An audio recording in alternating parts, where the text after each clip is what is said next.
A very good evening. From stories around the world to stories here at home, this is the National News Broadcast of Vidushni Sadish Kumar. A very good evening indeed. I'm Sharathamin Prarachi, and now let's move on to the headlines for tonight's news.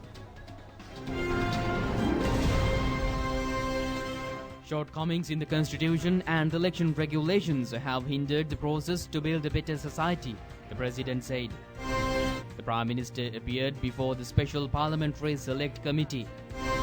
Permanent solutions for the garbage issue prevailing in Colombo and suburbs through the Arwakaru waste dump, Minister Patali said. Modernization of the public transportation services commenced. Former US President Obama called on Americans to reject languages from any of their leaders that feeds hatred or normalize racism. A change to the Sri Lanka Cricket Selection Committee. In your local stories this evening, President Maithripala Sirisena says that the shortcomings in the Constitution and the election regulations have hindered the process to build a better society in the country. The President made these remarks during a ceremony held at PMICH today. The ceremony was held to present a proposal to the political parties which consists of recommendations to create a better political culture in the country. The proposal consists of the recommendations which was composed by Buddhasasana Task Force Bureau.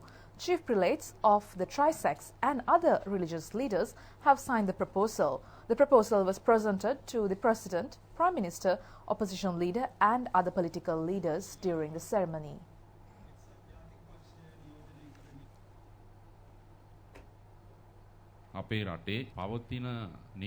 President Maithripala Sirisena said the shortcomings in the Constitution and the election regulations have hindered the process to build a better society and culture in the country. He pointed out that the preferential voting system has contributed to the decline in the political culture. He said that the educated and knowledgeable public sector employees also commit such violations while hindering the process to build a better society. The President said that the politicians should become better inspirations for the others within the political culture in the country. He also said that the proposal consists of the recommendations composed by the religious leaders is a guide for the politicians and others.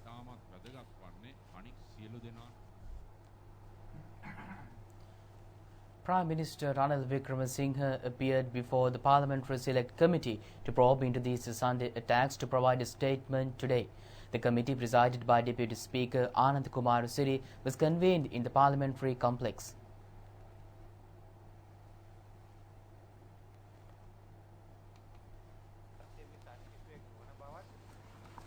Now, Honourable Prime Minister, in the background of all this information that you yourself have given us about the rise of extremism, about connection to Sri Lankans' connection to IS, and so on. When you found out from the IGP and the Defence Secretary that the National Security Council was not going to meet again, did you not think it important to, one, communicate with the President about that, and two, keep the country informed about this? Well, actually on the ISIS we had no new information, as I told the chairman. There were meetings regularly. I was informed about the anti-drug drive. Focus has been on drugs.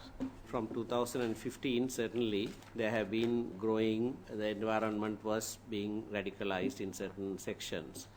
Now, that was the time you became Prime Minister after a long layoff from 2004 to 2015, January, you were sworn in as Prime Minister again. Now, so it was under your watch, in a sense, that this reports also, which you said you got from your ministers for law and order, that you got to know that there was a growing radicalization process. Isn't that correct?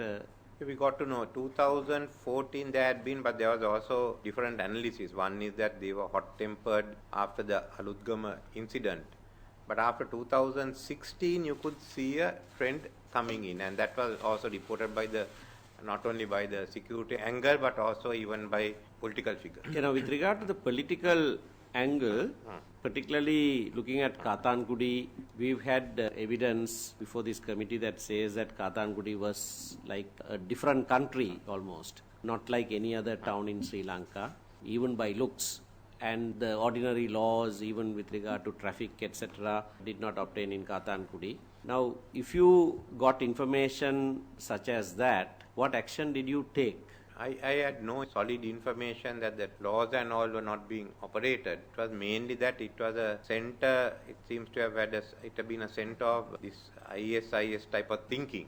We have no information of a terrorist movement, and that they were copying some other ISIS ideology, and they were trying to make some of the buildings look more like Middle East than Sri Lankan. Those were the informations that I had, but I had nothing about them trying to enforce their own laws. There was a demand, I know, in those areas for the Sharia law to be implemented. You earlier stated that you dealt with it politically, that you spoke to certain political parties, etc. Yes. Could you elaborate I on spoke to our partner parties, the Muslim Congress, the Richard Baduddin. I also spoke to independent figures, because it was best that it be combated. What was fit or not terrorism, it was best combated by the political people. I think there was a concept paper given by the defense minister also, which urged that this type of political activity should be met with counter political activity. Are you able to say that that had been successful?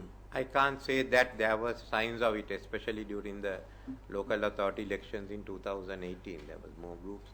But to a certain extent, it had been contained by the different factions. There were so many political factions in that area outside the political parties. Coming to the bomb attacks that happened on Easter Sunday, we heard you say that your own security division was not informed of this. But we have heard that certain ministers and MPs, security details, knew about this and had told them subsequent to the attack that they had prior knowledge. I want to clarify as to whether your security division also got to know before but did not keep you informed, or they did not get to know at all. They didn't get to know at all. I questioned them because a few days just before the Sinhala and Tamil New Year, I had been up to Nuwara and I was concerned, and even they were concerned why I had not been. I was moving around freely in Nuwara, but there was no such information.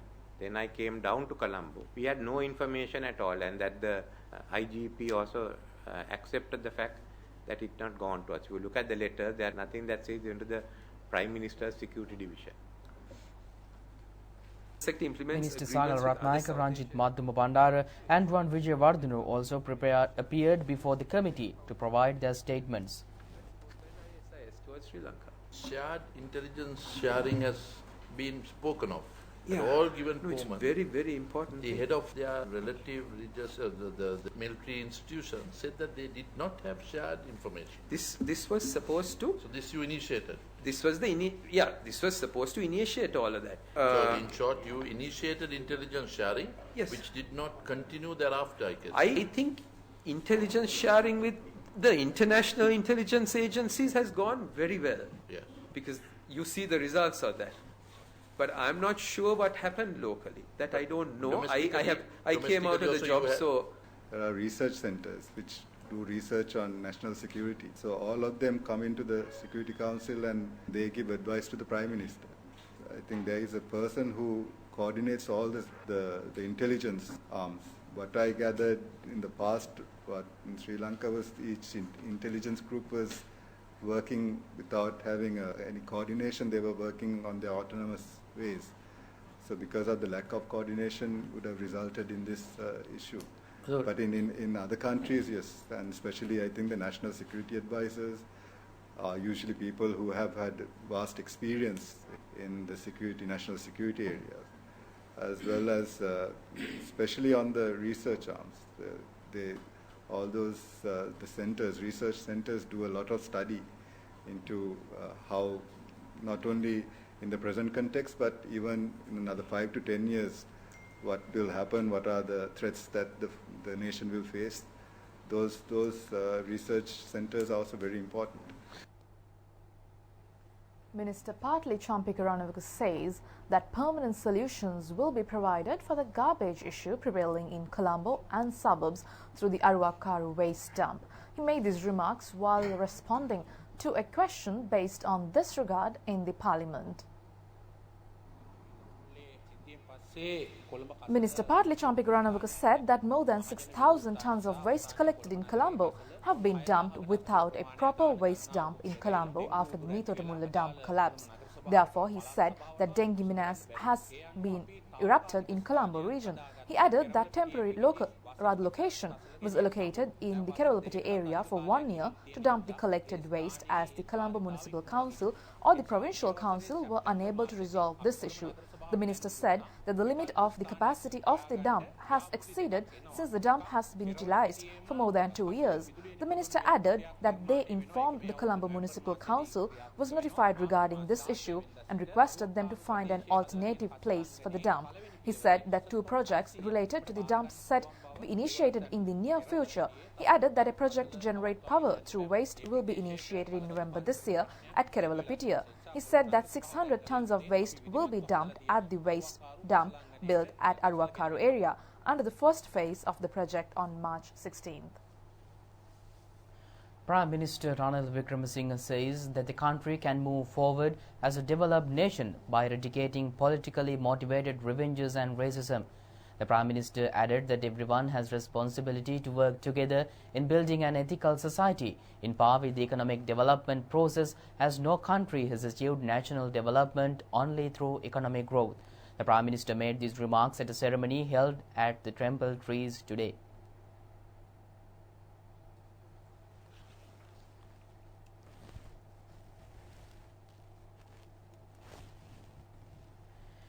The event was organized to present compensation for the victims who were affected from politically motivated revenges and unrest occurred in Digana area in Kandy. The ceremony was held under the patronage of the Prime Minister.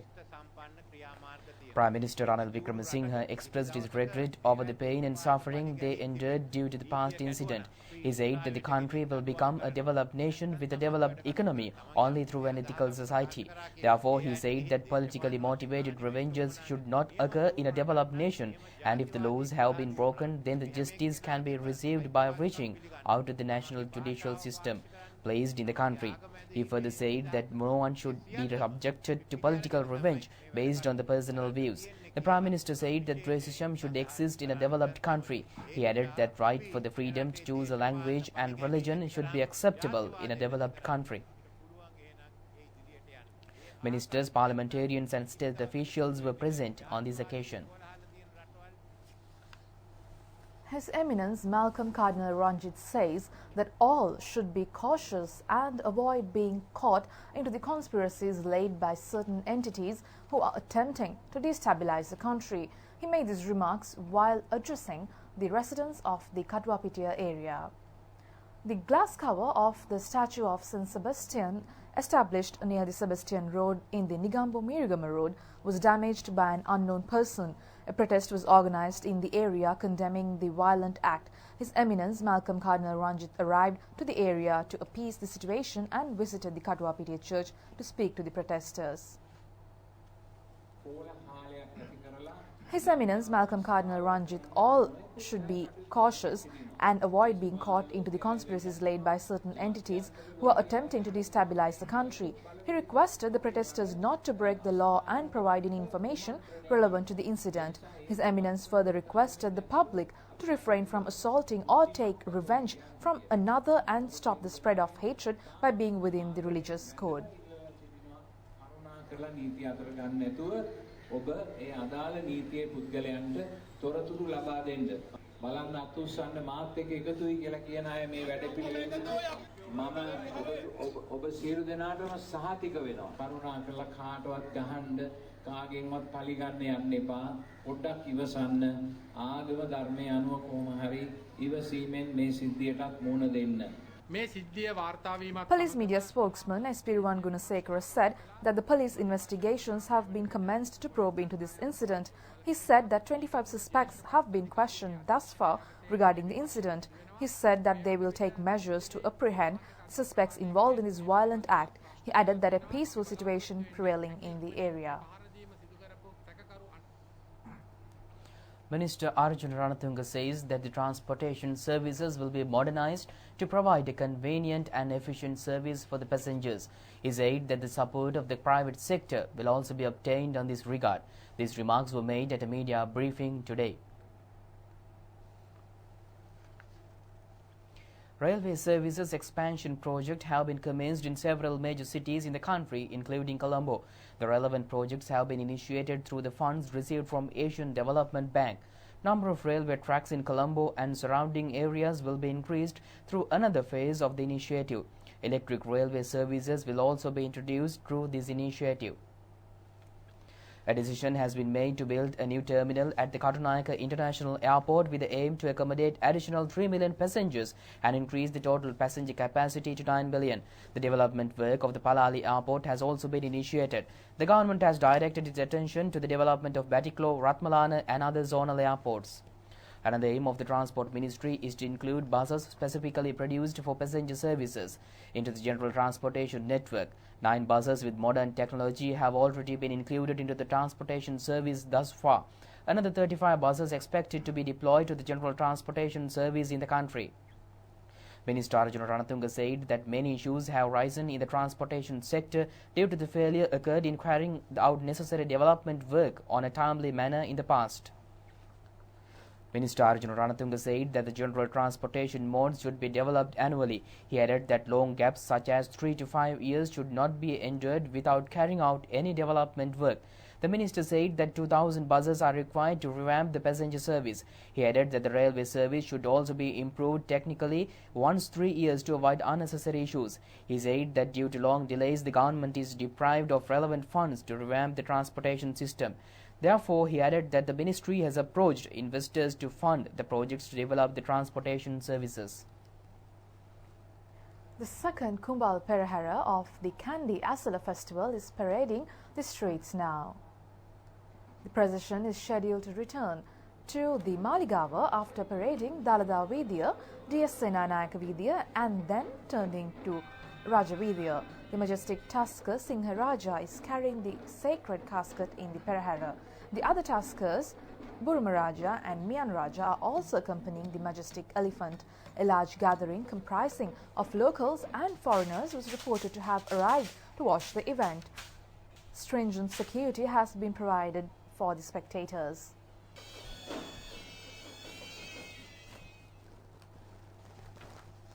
State Minister Vasantha Senanayaka says that the political authorities have the responsibility in appointing appropriate diplomats considering the diplomatic relations and functions of each host nation. He shared these remarks while speaking at the orientation program for ambassadors and high commissioners designate in Colombo today. The 3-day program, which was commenced yesterday, is taking place at the Foreign Affairs Ministry premises till tomorrow. Ambassadors and high commissioners designate from Nigeria, Kuwait, Republic of Korea, Jordan, Vietnam, Nepal, Cuba, Ethiopia and Lebanon and Sri Lankan envoys designate to Australia, Malaysia, Maldives and Qatar are taking part in the orientation program. I, for one, have been very strongly supportive of diplomats that have risen from the Foreign Ministry and Foreign Service itself, primarily because there have been times that nominees from various political sources sometimes behaved appallingly. But having said that, I must say some of the best ambassadors we had have been non-career diplomats, such as Neville Kanakaratna, his excellence is spoken of even today. More recently, people like Nonis was a brilliant job in the United Kingdom. Bharati Vijayaratna in Skanda Kumar in Australia, outstanding. So when choosing a diplomat also, I think the political authorities also should choose people who are appropriate. Let us not even mention the disasters we have had in Qatar. So this is what I am saying. The duties of a diplomat, depending on where they are varied and multifaceted. If you are serving in a country that has a lot of Sri Lankan workers living, the function will be different. You will primarily be expected to serve them, to serve your country people, to maximize advantages for them in that country, to come to their aid when they are in trouble, and to counsel them and to guide. I think some of the complaints I have had as a minister is that sometimes embassy staff and sometimes some of our ambassadors are not patient. I think in dealing with Sri Lankans working overseas, one must always keep in mind that not all Sri Lankans have the educational qualifications you have. Not all of them come from the background that you come from, and that is why you are an ambassador and they are not. Minister Sajith Premadasa says that his primary aim is to fulfill a massive service for the betterment of the Buddha Sasana. He emphasized the need has risen practically to initiate the special place given to the Buddha Sasana in the Constitution. The minister made these remarks while taking part in the foundation stone laying ceremony to build a Dhamma school building at Sri Ratnapala Dhamma School in Pahara Kaharagamuna, Sri Bimbarama Temple in Gampaha district. The project was initiated under the Sisu Daham Sevana program. The constructions have been initiated under the guidance of Chief Incumbent of Sri Bimbarama Temple, Venerable Hurigaswave Saddha Vasatera. 4 million rupees have been allocated from the Central Cultural Fund for this project. Meanwhile, a former LTTE child soldier has been found guilty of murder in Australia recently. Sri Lankan national Ganesh Murthy Tyagaraja is now facing years behind bars for a brutal killing in Adelaide. Recruited as a child soldier at age 12 and later tortured before fleeing by boat to Australia, Tyagaraja was found guilty of the murder in March 2017 of his housemate Mohammed Mansoor at their Penfield Gardens home in Adelaide. In sentencing submissions in the Supreme Court, prosecutor Patrick Dawes said that the victim was brutally and intentionally killed by someone who was supposed to be his friend. The victim has suffered more than 40 separate injuries, including a large gaping wound to the neck which severed his carotid artery. The Australian court has been informed that the suspect was considered an unlawful non-citizen and his last temporary protection visa had expired in September 2015. As such, he would be taken into immigration detention once his non-payroll period has been completed. The suspect will be sentenced later this month. Minister John Amartunga says that many laws and regulations have been implemented by the government to ensure the sustainability of natural resources of the country. He made these remarks while addressing the National Sustainable Tourism Certification Award ceremony held in Bathuramulla yesterday. 37 hotels have been recognized for the sustainable practices by the first edition of National Sustainable Tourism Certification of Sri Lanka Tourism Development Authority. The SLTDA initiated the National Sustainable Tourism Certification as the first step towards making the tourism industry sustainable with the technical and financial assistance of Biodiversity Finance Initiative of UNDP in 2018. This initiative has been designed considering the current importance given to sustainable tourism globally and to successfully compete as a highly demanded destination. Minister John Amartunga, CEO of Global Sustainable Tourism Council, Randy Durband, and its Asia and Pacific Director, Dr. Mai-Hee King, were present at this ceremony. Let's make our destination sustainable. That's the bottom line. For what? If Sri Lanka is to be a #1 tourism destination. How to preserve the resources that we have. It's very important. It's the responsibility of the government not to depend on the private sector or other outside agencies to come and give us directions, to implement the necessary laws and the regulations to make sure that sustainability is there in our country. Our laws are very strong. Protection of the beaches, as you know, is one of the strongest regulations that we have. Preservation. We have the preservation of fauna and flora, which is also a very important area in tourism. And then there is the height regulation that is also now in operation. Similarly, there are very many regulations that have been implemented in order to protect our resources. Well, on the same note of tourism, Sri Lanka tourism has shown signs of revival in July with an 83% increase in tourist arrivals compared to the previous month after plunging over 70% following the Easter Sunday bomb attacks on churches and hotels. According to the latest data from the Tourism Ministry, total number of international tourist arrivals to Sri Lanka during July was 115,701, up from 63,072 reported in June 2019. However, in comparison to July 2018, there was a decline of 46.9% when the arrivals were 217,829.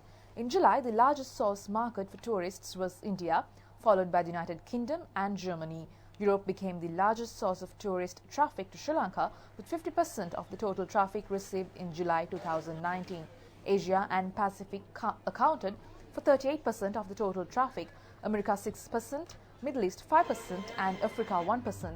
India was the largest source of tourist traffic to Sri Lanka, with 16% of the total traffic received in July 2019. United Kingdom accounted for 11% of the total traffic, while Germany accounted for 7% and France and China both accounted for 6% respectively.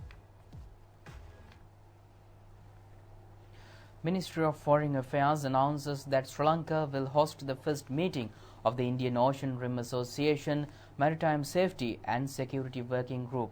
The meeting is scheduled to take place in Colombo from August 8 till August 9th. Issuing a statement, the Ministry of Foreign Affairs has said that the meeting will be held to finalize the work plan for 2 years, advancing the IORA action plan for 2017 to 2021 with the member states towards developing a regional agenda. The Maritime Safety and Security Working Group was established in September last year and would be chaired for 2 years by Sri Lanka, the Foreign Ministry said. IORA is an international intergovernmental organization aimed at strengthening regional cooperation and sustainable development within the Indian Ocean region, with 22 member states and 9 dialogue partners in the organization. Sri Lanka, with its geostrategic location as well as its experience in maritime safety and security issues, contributes to the working group by sharing its experiences, the Foreign Ministry said. A team of Air Force personnel are to be deployed to Central Africa in September for UN helicopter deployment activities as a part of its peacekeeping activities in the region. The contingent would comprise 18 officers and 92 airmen from the No. 5 contingent of the aviation unit, which held its passing out parade. Yesterday, the Sri Lanka and Air Force headquarters said. Addressing the event, Air Force Commander Air Marshal Sumangala Dias stated that the UN has appreciated the services of Sri Lanka's aviation contingents deployed in South Sudan and Central African Republic. Chief of Staff Air Vice Marshal Sudarshana Patrina, members of the Air Force Board of Management and family members were present at the passing out parade. The last rites of the late parliamentarian Salinda Dissanayake scheduled to take place on August 8 at Kurunegala Velagadura grounds. The remains of the late parliamentarian Salinda Dissanayake is kept at his residence near the Kurunegala tank. Late parliamentarian Salinda Dissanayake was born on 7th May in 1958 in Polpitigama area. He is a proud product of Malayadeva Vidyalaya Kurunegala and Kinsut College Kandy. He received his higher education at Morato University. Late MP Salinda Dissanayake is a father of 2 children and chemical engineer in profession. Along with late Vijay Kumar Tunga and former President Chandrika Kumar Tunga, he played a major role in the establishment of Sri Lanka Mahajana Party. He held various ministerial portfolios under Sri Lanka Freedom Party and rendered an enormous public service. He represented the Hiriyalar seat at the Parliament for 25 years continuously since 1994. He was admitted to a private hospital in Colombo due to a sudden illness and passed away last evening. Many public representatives were present to pay their last respects to the remains.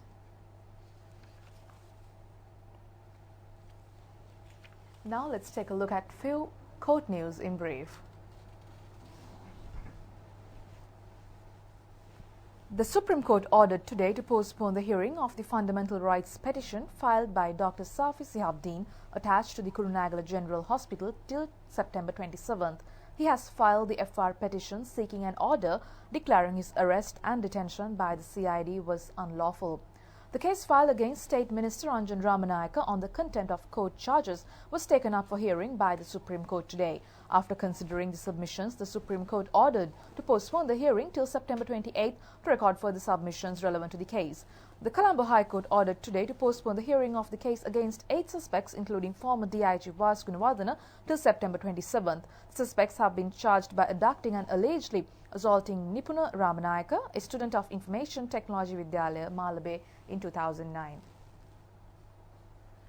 Well, now in your stock update, the all shares price index closed at 5,846.94 points, dropped by 42.73 points. and the S&P SL20 index closed at 2,859.98 points, also dropped by 36.54 points at the end of trading in the Colombo Stock Exchange today. Turnover was over 546 million rupees.